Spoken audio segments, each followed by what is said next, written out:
No niin, mikä oli päivässä parasta? Maalin pääseminen oli parasta. Hyvä, kiitos ja onneksi olkoon.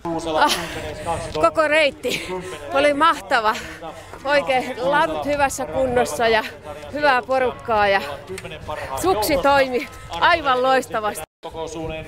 Rääkätä itseä. Hienot maastot.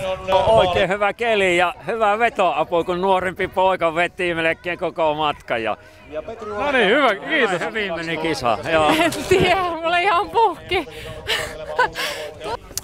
Päivästä parasta oli erittäin hyvin toimivat sukset. Tasainen vauhti.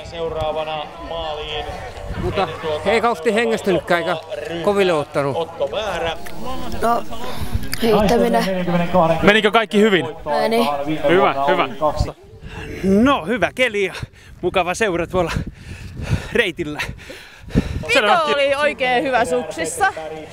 Ja reittikin oli kiva. Oli jotenkin ehkä kivempi kuin viime vuonna.